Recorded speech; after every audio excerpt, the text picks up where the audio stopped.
Hello, I'm recording my first video about converting an older 00 scale locomotive from analogue to DCC.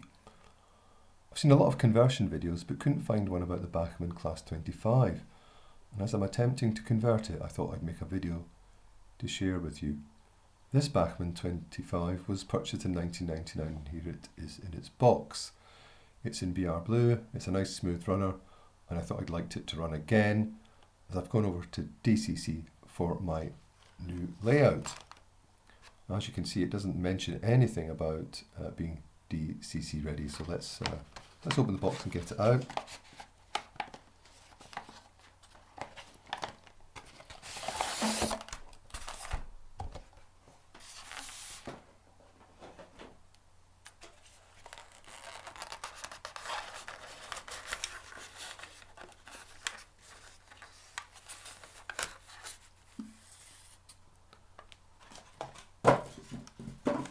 Now, I've lost the instruction sheet, but a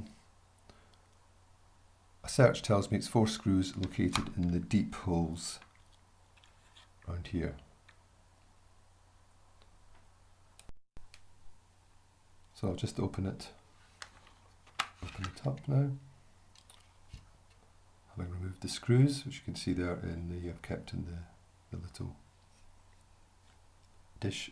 I'll move those out the road.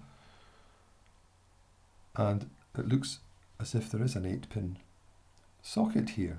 It doesn't actually say anything about that as far as I remember, in the manual. But I happened to look at a recent Jennifer Kirk video, and it just so happened she was looking at some new decoders and used the Bachmann Class 25 as one of the examples.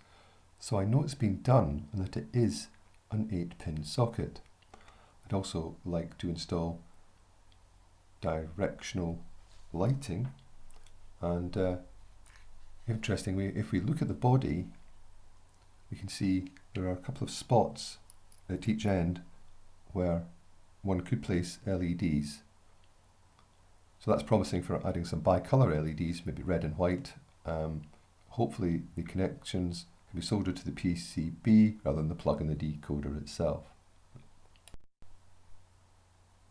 I bought a Leas 8-pin decoder with a stay alive. There's the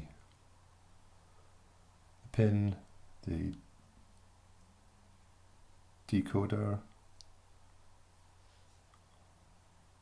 the stay alive. Got to solder these two together as I mentioned before. So we can remove the cap there and fit the decoder in there, and quite a so put the socket number 1 on this side here in this top corner.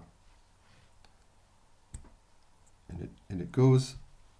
I can also probably move the decoder to fit in here, and I get the stay alive as well. So that looks as if they'll fit quite nicely.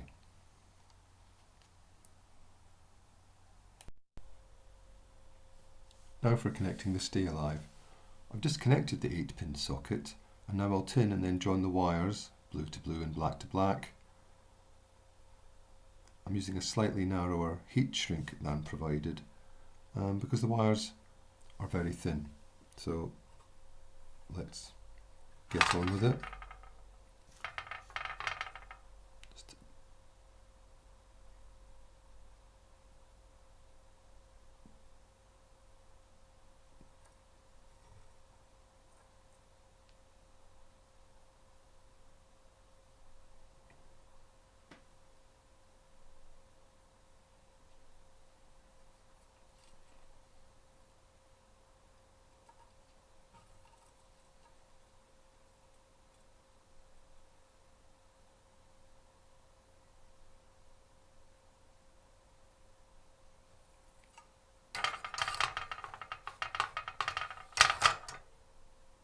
That wouldn't be the first time I ever forget to put the heat shrink on first.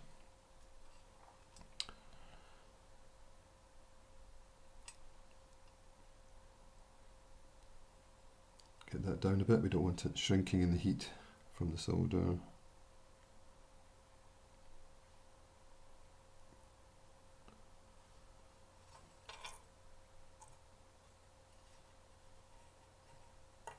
Let's see if we can join these up.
So I've soldered and put the heat shrink on, and now I'll attempt to fit the decoder. I'm using a double-sided sticky pad, but Blue Tack is probably better.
As you can see, the wires are a bit problematic, keeping them in. I don't really want to fix them in place yet. I want to see how it all works on the layout. So that's it connected, so it's now a matter of taking it to the layout to check that it's actually working.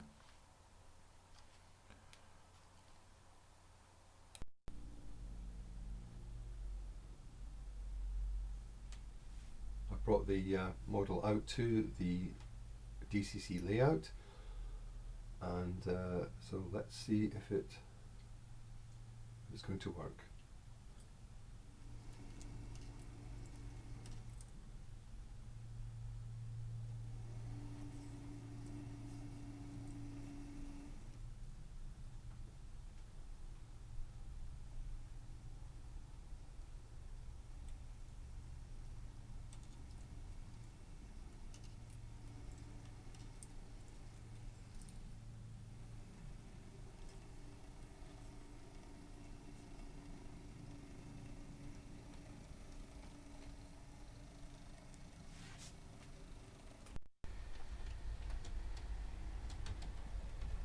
So we've seen it working with the cover off, and here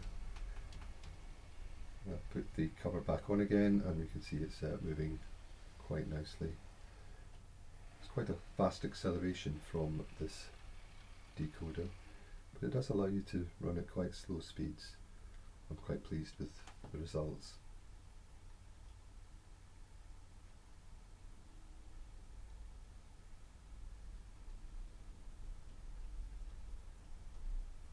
It's very Very slow crawl, bit of a risk there, but seem to manage it.